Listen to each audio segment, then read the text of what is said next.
Welcome back. Yabi Saka and Victor Aya joined me now on Editors Forum. Thank you, gentlemen, for finding time to come. Good afternoon, Nifemi. It's nice to be here. Thank you. All right, so for having me. where do we start from? Let's start from Imo. And then the big question is, why is Jacob Zuma's statue making such a lot of noise? And then people already forgot in an instance the essence for his visit. It was for children. It was about charity. It was a foundation that was going to help people in Africa. I mean, how come a statue is taking the shine away from this laudable effort? Let me start from you, Victor.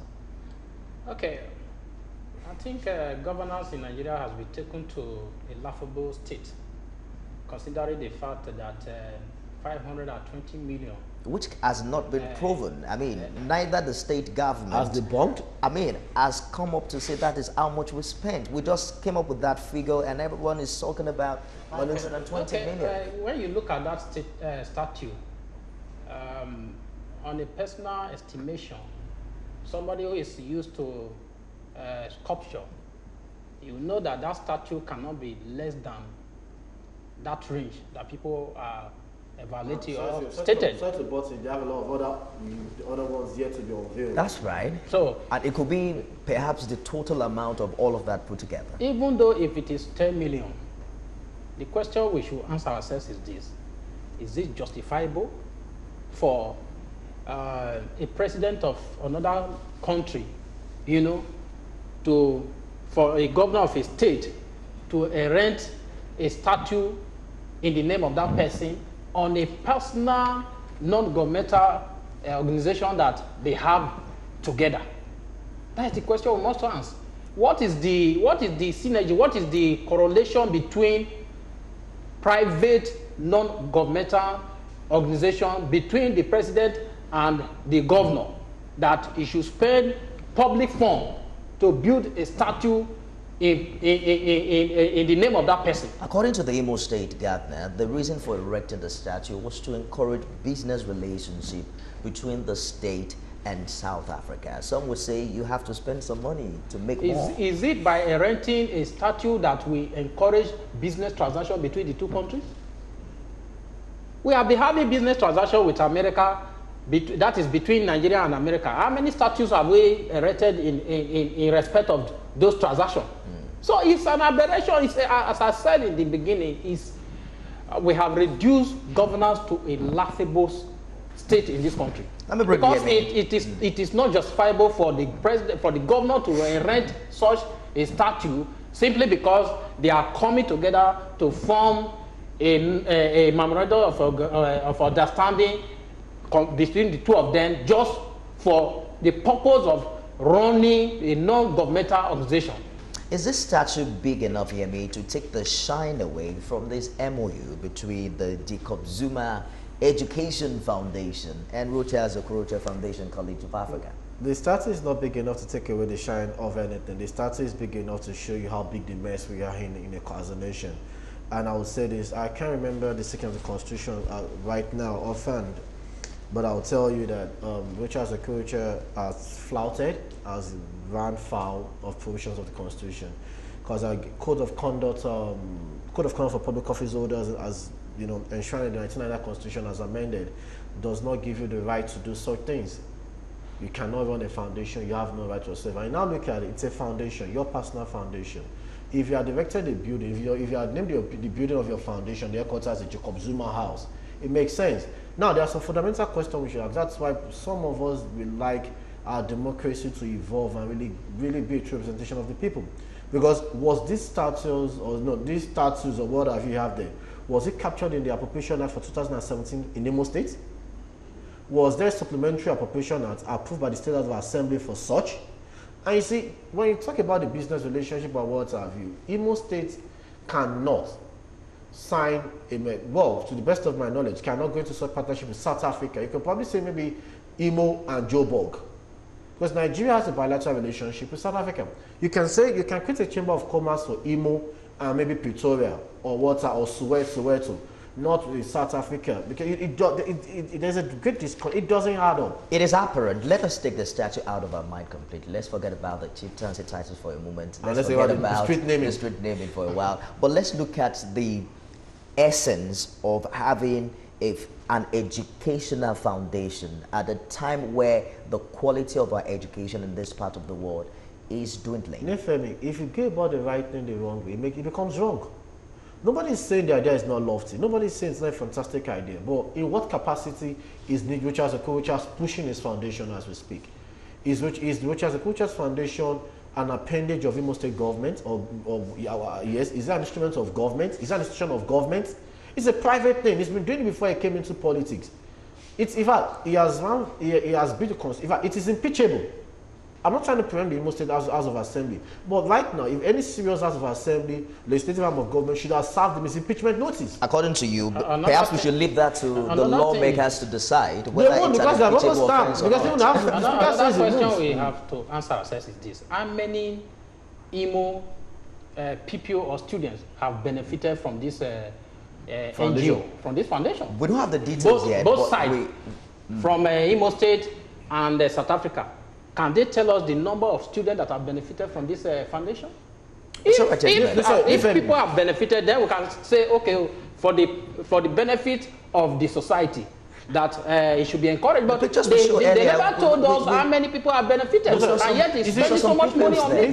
If it had been the Ministry of Education or probably an educational exchange program by the state government and South African government, this thing could fly. But in which nomenclature or dichotomy of government institution did Richard Okorocha's foundation come in?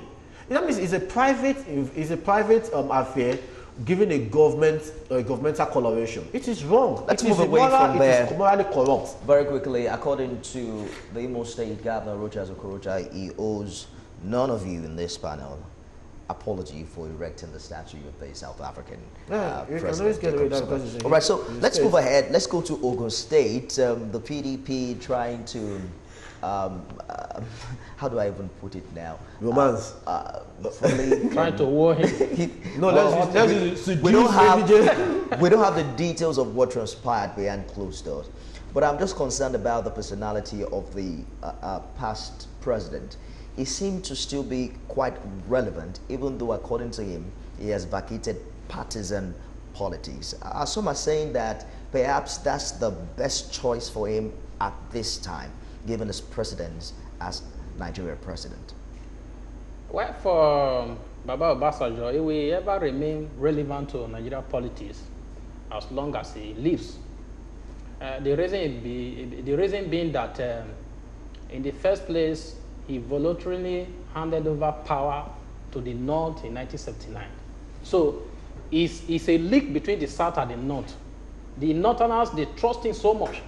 And that was why we should not forget the fact that even when he was in prison, you know, it was the Northern kingmakers that ensured that he was released from prison and also ensured that he became president in 1999. Ordinarily, the Southwest was never a support of his candidature at that time. It was Olufalai that they actually wanted. But because the kingmakers from the North trust him so much, and they still trust him because of what he did then, that's why he's still very relevant today. And to my personal observation and evaluation, he's still relevant. He's a kingmaker. Anybody that wants to become anybody in Nigeria must have a link with him. If not, it will be very difficult. He made mention. It's one of the kingmakers in Nigeria, Babangida Abdulsalami, because of what Abdulsalami did by voluntarily handing over power when he had the opportunity to stay on like other people. That's why they trust him. When you say kingmaker, I mean, yes, that word is kind of... let's look at one of the issues he made mention, the fact that for the Nigerian politics to grow, there must be formidable opposition. Now, how feasible is that? Is PDP the opposition for APC at a time like this? On paper, PDP is one of the oppositions. And I probably want to lean towards what Victor said. I won't mention names, but it was alleged, unconfirmed reports are there that at that meeting, at that visit to his retired residence in 1998, A man said to General Obasanjo then that, sir, if Nigeria is vibrating, you are the one that can vibrate with it. And if Nigeria is stable, you are the one that can be stable with it, sir. There is not even come and become our president, and the rest is history, that we are all aware of. Chief Olusegun Obasanjo, as we speak, is not just a kingmaker. I want to say a kingmaker. It's one of the people that God has been gracious and merciful enough way to grant them in enormous right or say in the Nigerian political sphere and political industry or whatever. Long life and good health. Yeah, long life. So you can't take that away from it. The PDP guys know what they are doing. They've seen the body language, they've seen the cracks on the wall, and they've gone after it. You ask yourself some basic questions. Just like what happened in the last presidency, the presidency of Goodluck Jonathan, it's already playing out here. You ask yourself a very vital question. When was the last time we had a Council of States meeting? We don't have it. It's like it's a one-man show now, and these guys who just want to stay back and realign, and I'll tell you they are realigning as we speak. Well, they might be realigning to advance the presidency of President Muhammadu Buhari beyond 2019. They might be realigning to look for a credible opposition against him. But as we speak, there is political realignment, and the PDP, McAfee, former governor of Kaduna State, one man I respect, is going about it the right way, and I won't be surprised if PDP could pull up or come up with a shocker. What are the chances for PDP at a time like this? Many would say that what is required is a new PDP, given the kind of precedents we've had in the past 16 years. For instance, we have a situation where PDP is trying to get its people back. Your state, there's the issue of Ladoja, the possibility of him returning to the People's Democratic Party. He has returned. Is PDP going to be formidable, getting back the old hands, or perhaps injecting new, young, and energetic politicians? PDP is well spread across the country. In fact, it's more formidable than the APC. Even with APC in government? With APC in government. How do you mean? What I mean is that the PDP has structure on ground, and it's not a one-man party. It's not a one-man party. It's driven by a group of persons that are very strong across the country. But the issue now is not the individuals. It's the credibility of the individual. That's the reason why they lost in 2015. Sorry. No. They never lost because of credibility. The perception that... that they are corrupt or what? That's the perception. And that is what I've been trying to correct people on. It is not issue of PDP or APC. It is Nigeria politicians. Okay, tell me, those ones that even formed the APC, originally, the AD controlled the 6 western states from 1999 to 2003. If they performed so well, why did they lose to the PDP? They lost to the PDP because they did not perform. So what we are talking about is that the issue of corruption is cut across all the political parties. It's not about PDP. There are multiplicity of factors in winning or losing an election. Yes. 2003 election, we could all speculate because I won't say this as a matter of fact. But you have to put into consideration the Electoral Commission. Yeah, I know, but it was just meant to be like that. Let's leave it at that. You see, why we should not just dismiss PDP? And PDP is a formidable trend, and I'll tell you why. PDP has the problem the PDP had was not just PDP for 16 years. It was just President Goodluck Jonathan 5 years presidency, and this whole thing started in 2010, zoning or no zoning. If PDP could find a way around that, they will bounce back. And I'll tell you, they will bounce back. In 2010, I was involved, 2010-11, I was involved in the campaign activities for the emergence of General Babangida as the flag bearer of the PDP. And we saw a lot of things, we heard a lot of things, we saw minutes and what have you. If zoning had been respected, I would tell you PDP will still be in power as we speak. PDP is not corrupt. APC, I'll tell you why I mean PDP is not corrupt. There's no political party formed on with the ideology or the mindset of corruption. It's the politicians that comes to their tendency to look at the party as corrupt. We've been dealing with PDP, we've been hearing stories of PDP corrupt, allegation against PDP officials or what have you.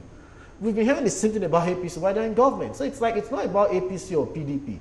It's about the human being occupying the office with carrying the mandate of the party. Do you think that our electorates are informed enough now to understand the fact that it's not about the party, it's about the individual that is voted for? How does this play out with the kind of system we run? Because no individual can run an election without the support of the party. Do you see all of this play out on the 2019 general election? The place of the electorate in the election is very, very dicey in Nigeria, in the sense that it is not even those that voted that, bring people to power. It is the kingmakers. Once the kingmakers, when I mention kingmakers, people, they laugh. Once the kingmakers, was it not Obasanjo that said that himself and 2 other persons brought Buhari? Once the kingmaker has agreed that, look, this is the person we want. After the election, what happens is just to complete during collation. Look, so it's not the issue of the people voting. If people voting, what happens during the collation center? In the collation center, what happens? What transpires? And there are no mechanisms to checkmate all this completing. Nifemi, I will say this because when we say kingmakers, I will say this. A lot of people were at the point blaming General Babangida for foisting Obasanjo Noza as a choice, Obasanjo for foisting Yar'Adua that gave us Jonathan. And I'll tell people, and my response is just this simple. What these guys did was just to influence their party's decision, not Nigeria's decision. Nigeria had the options to go for the other options open to them. So you cannot say the kingmakers. What they can only influence is the internal politics of their party. And that's what has been happening. Because Nigerians, if Nigerians had had another option beyond Buhari and Jonathan, probably they would have opted for it. Why do we have inflated votes? No, I can't say inflated. A state that has 2 million people, we produce exactly 2 million. Have you seen a situation where everybody in a state vote? But how long with these kingmakers that you have said going to take hold of the electoral system? We have seen in other climes where the electorates mature to a point where they decide that this is what is good for us and this is the choice we're going to make. How soon is that going to be feasible in this part of the world? It will be very difficult. Even in America, look at what happened during the Donald Trump election.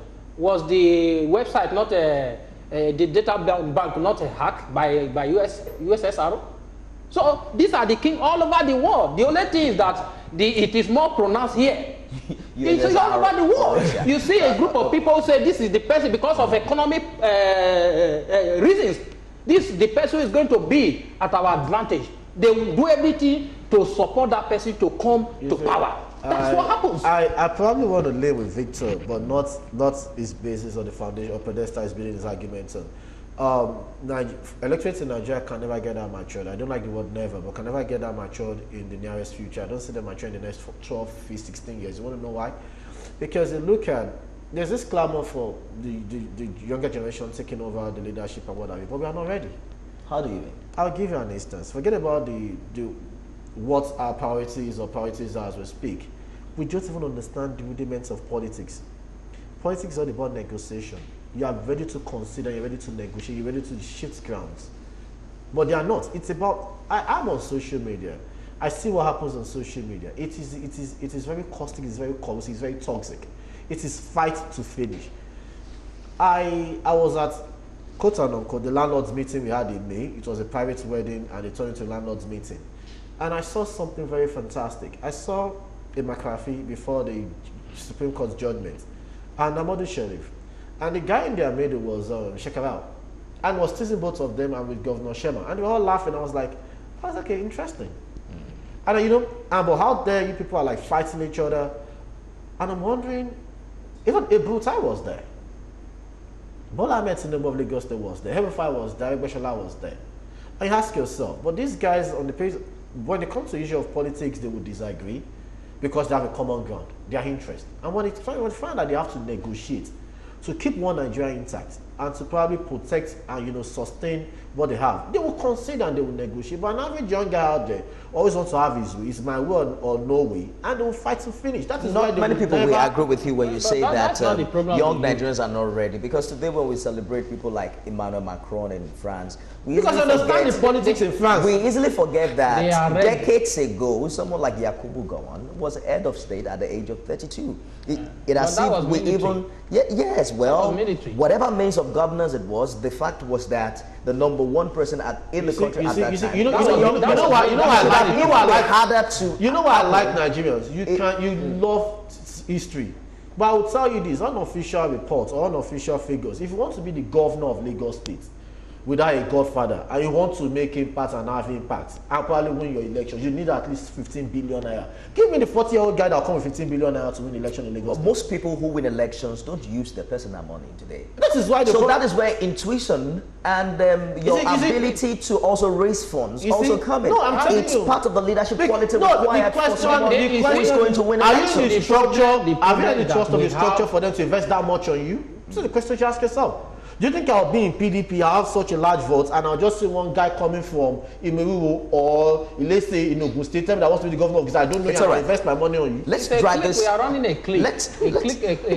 A click system. Let's drag this discussion. Yeah. We can't keep running the system, which you have termed the king-making system. Yeah. How do the electorates take their chance and also decide who becomes a leader in this battle war? It's very difficult, except we want to deceive ourselves. I'm saying it's very difficult. No, we can provide solutions. That's exactly what I'm saying. Instead of being pessimistic, are there no ways I'm not trying to be pessimistic. No. I'm just being factual. Just being factual. No, there are two ways. So you're saying it's a hopeless situation. No, it's not hopeless. What we have, we are running a class system, and those who are even struggling to lead, they are not struggling for the betterment of the society. They are struggling for the betterment of their family. People should take their destiny into their hands. I will give you two options, and I think the National Assembly has set the tone right. We probably will start experimenting at the local government level, independent candidacy. That could take a while to mature, but the surest and the fastest way to achieve is this. It said kingmakers. Well, it might be right, I might disagree, but whether you like it or you have to earn the trust and the loyalty of those that determine who the structure shows up. If I can earn the trust of the kingmakers, like he said, of the PDP, and they make me their presidential candidate, Nigerians don't have a choice to choose between me and President Buhari at the next elections. That is it. It's all right. So I'm going to skip the Nnamdi Kanu case and then move on to the military involvement in the monkeypox vaccination scare and all of that. Let's begin to find out what the challenge is, and of course also identifying our problem as a people. We're talking about the quality of electorates that we have, our capacity to make the right decision and to also instill change. We see a situation in our eyes where people were just literally misled by information on social media. It sounds as if people do not even watch the news. In the southeast, where this rumor kick started from, it was not even that particular did not even happen in the school. It happened in a Catholic church, and it was not about vaccination. It was the normal medical procedures that has been on for years. What do you think is the missing link between the authority and the people? Well, it's either information management, and it's a good thing that this government is at the receiving end of a bit of what they benefited from while they were in opposition, and it probably would tax them and to tell them what they need to do and how they should go about it. But beyond that, it shows something that is a huge mistrust against the present administration from that region. It shows that the country has not moved beyond 2015 general elections. It shows that, and it's an indictment on the present administration, that they've not done well enough to move us forward from the last election. So things like this are bound to happen unless this government do the right thing or start doing the right things. So the federal government has denied reports of injection of monkeypox virus on people in the medical outreach across the country. I'm concerned about finding out the fact that it appears that most of the information peddled around, or most of the information that we even base our opinions on, is appearing to be false. Because if a people can just believe that soldiers are forcefully injecting their children with virus, then you can imagine a lot of stories that they might have been told that is informing their reaction and their submissions at a time like this. But I will not blame the people. Was there a sensitization program to sensitize the locals, the communities? Was there a synergy between the Commissioner of Information, but we all heard about Commissioner of Health before the military engaged on this adventure? We all heard about the exercise Crocodile Smile too, yeah. And it was